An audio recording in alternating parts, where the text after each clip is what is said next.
Hello everyone and welcome into the Denver Post newsroom. I'm Alexis Perry alongside Denver Nuggets General Manager Artūras Karnišovas. Artūras, I know you guys got in late from LA last night, so I can't thank you enough for being here.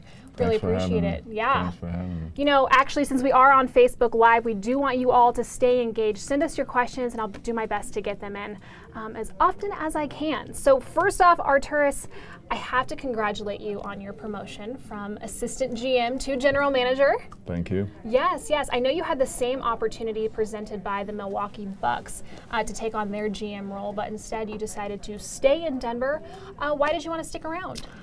Well, the continuity is important for us, and staying with Tim and follow through our project here in Denver. All the players that we drafted, that we brought it here in free agency and trades. It seems like they're all piecing together pretty well, and the expectations are changing this year, and hopefully to follow through. What are some of those expectations that are changing this year? Well, I think to get I know it's kind of cliche, but to be better this year than last year, because our young players got better. They had a great summer, and then by acquisition of Paul Millsap, hopefully we got better as a team. Acquiring a four-time All-Star and veteran player that's been on teams that had 60-win seasons. So. Ultimate professional and a great example for our young players.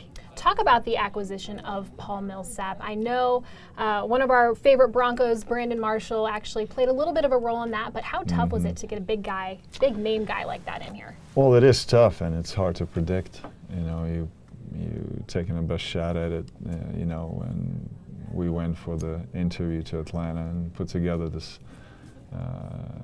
interesting group of people that came with us, and obviously Brandon was one of them, and then Gary Harris, Coach Malone, myself, Tim Conley.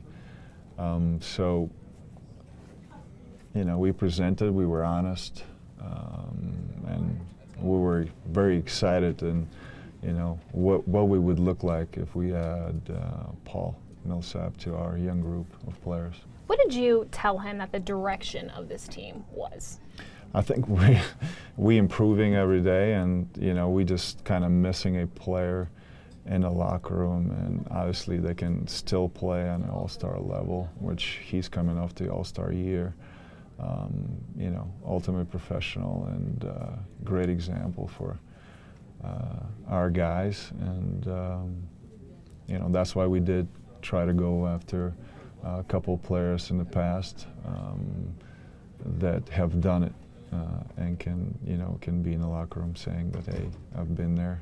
This is what it looks like. This is how you do it. And I think this is a great opportunity for us to mesh our young talent with a couple of vets. I was going to ask you, just how important is it for this young team to have a veteran in that locker room day in and day out who is a four-time All-Star, who has been through it all, that can kind of continue to preach what Coach Malone's been preaching all along, that defense-first mentality that he showed that he really has. How important is that? Well, I think two things that we put emphasis in this offseason to improve is obviously defensively and also finishing games. Last year we lost so many close games and gave leads away. And this year, I think we're going to settle on particular players, who's touching the ball, late in games, and with defensive philosophies. Obviously, schematically, we have to be more aggressive. We have to create turnovers. Usually when you defensively, either you protect the rim, protect the paint, or you run people off the three-point line. And we were bad at both, which doesn't happen very often. So we have to improve defensively.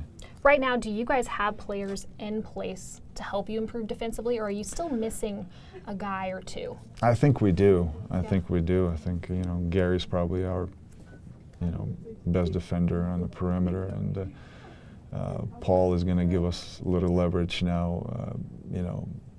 To cover up our big defensively. So I think schematically, and then emphasis on being aggressive defensively, kind of just blitz pick and rolls, and just be more aggressive in attack, to give us the opportunity to get easy buckets in transition, which is important. Not always get a half court offense set up and try to force it. Right. Well, thinking back to when I started covering this team back in 2014, it's a completely different roster.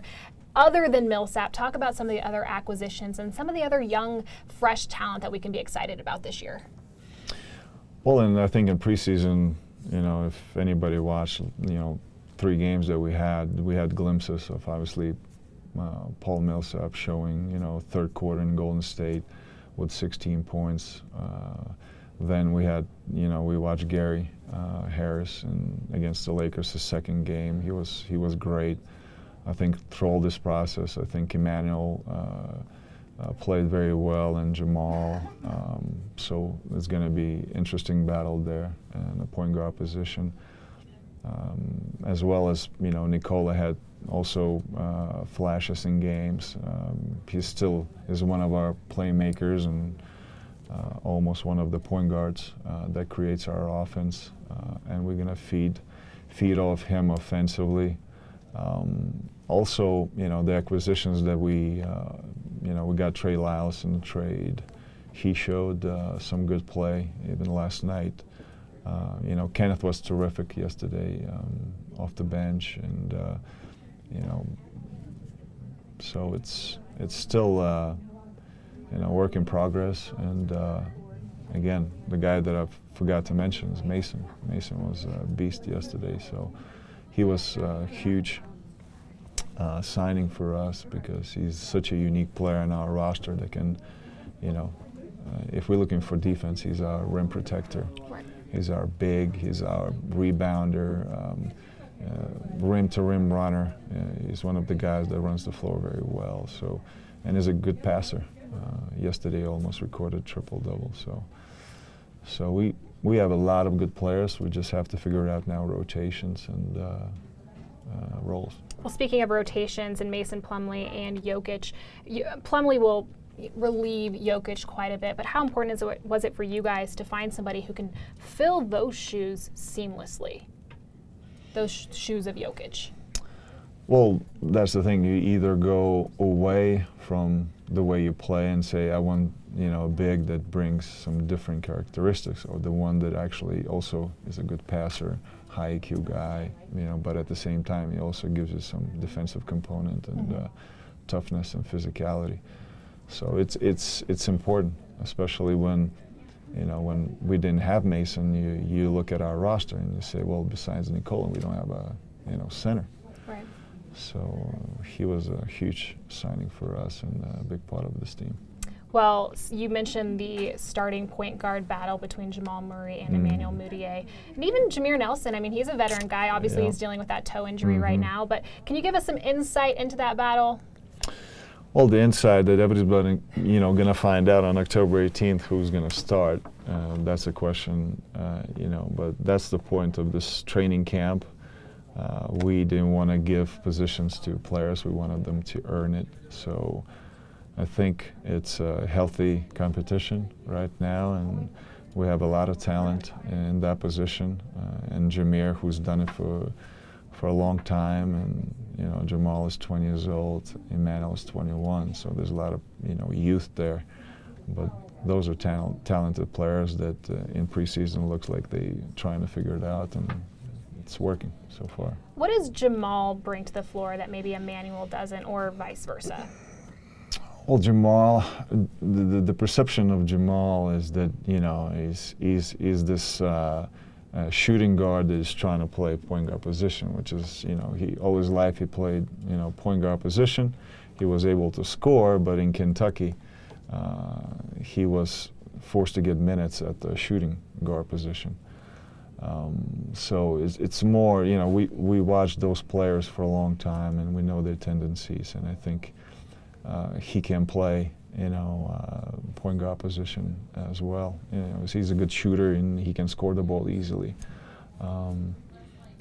Emmanuel is could be a good, floor general. He's a great passer, and one of the things that stands out with Emmanuel is his size. He's just bigger than all the guards in the league, and so with those two players, the big thing is in preseason you see is that, sometimes they, shoot when they're supposed to, drive when they're supposed to shoot, and this is part of figuring things out, playing with this group, and I think once they figure that out, I think they're going to be pretty good together. Is there a potential breakout player that we should keep an eye on this season? Breakout player? Yeah. Who's that guy that's going to surprise us? It's going to be his breakout year. Well, I think it's all potentially can be those guys. I mean, the guy that I'm forgetting is obviously Juancho Hernan Gomez, who's been shooting his lights out, and he played for Spanish national team and got a bronze in European Championship. He played for a month and a half. He's a little bit tired now, but we're trying to get him, back in. To kind of have a balance of resting him a little bit before the season and giving him some minutes.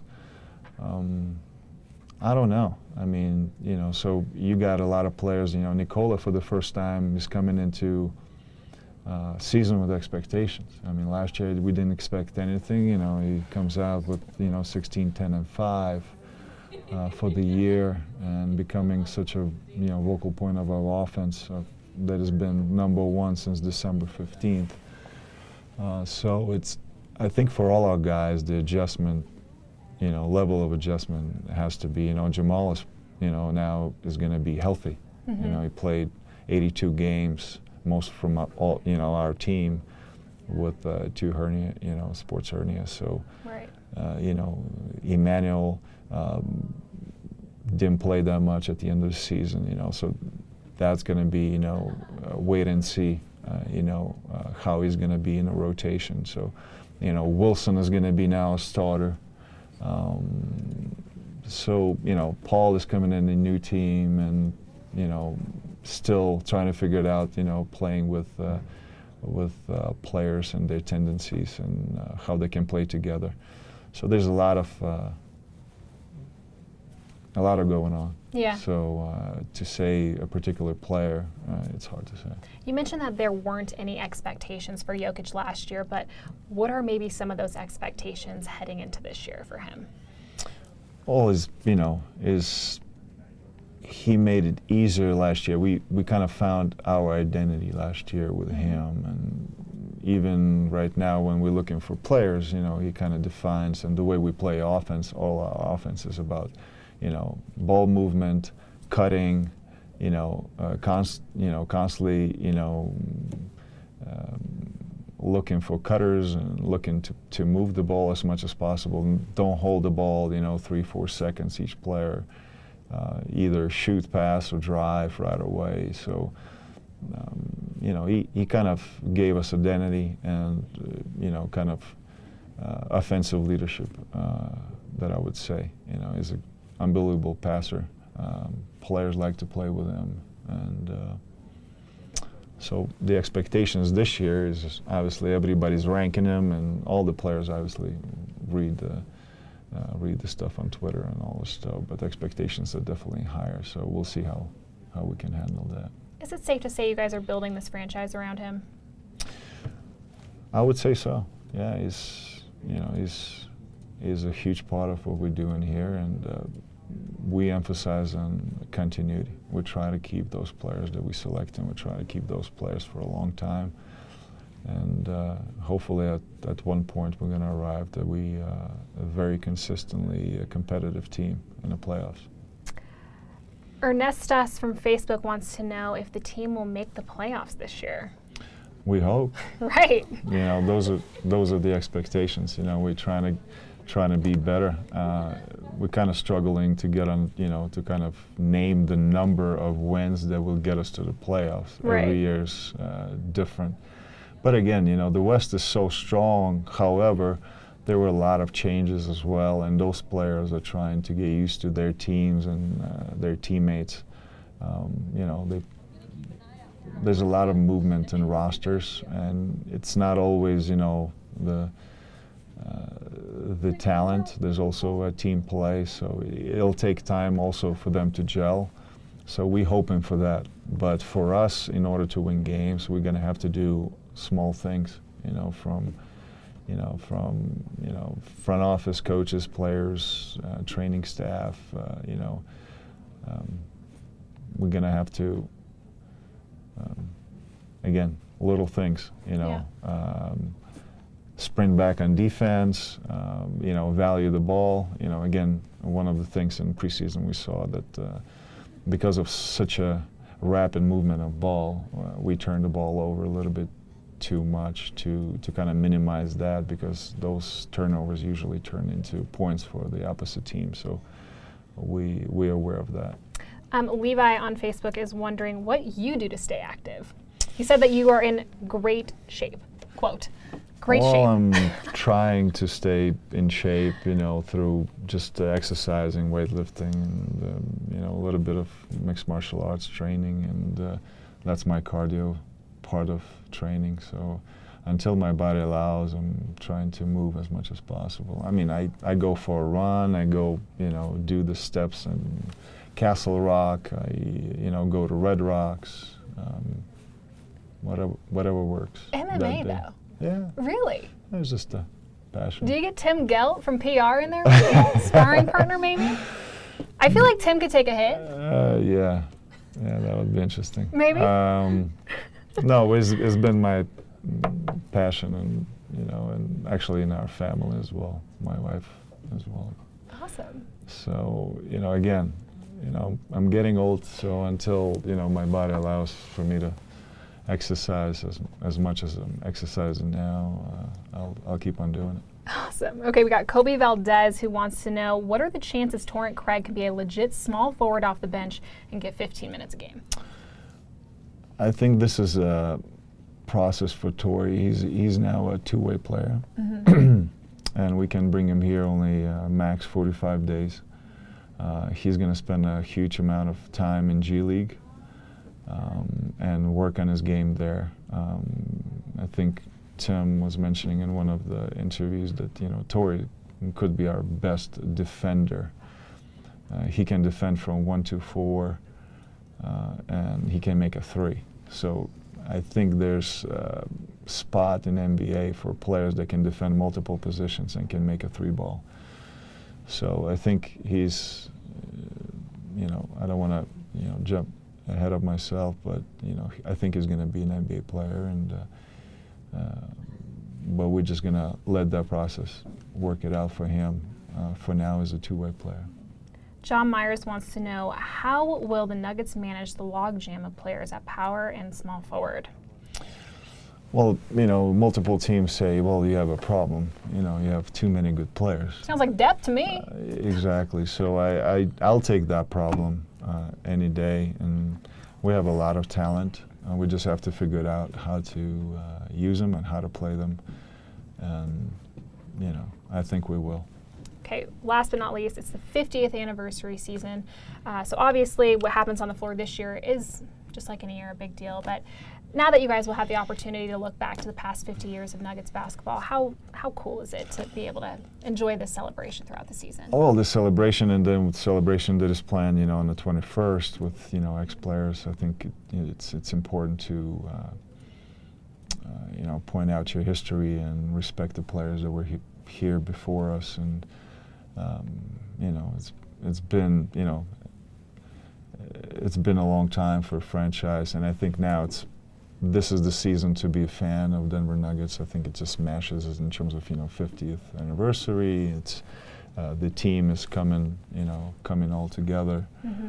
Young talent and young players are getting better, and we're able to obviously to add a couple of veteran players that can help to win games. So I think it's a great timing and to get excited in Denver about basketball. Yeah, it is epic timing to be a Denver Nuggets fan, that is for sure. Artūras, thank you so much for being here. Thanks for having me. For those of you who want to meet and greet Tim Connolly, the president of basketball operations, you can do that tomorrow at Denver Beer Co. Head to nuggets.com for much more information on that. Thanks again. Really appreciate it. Thank you.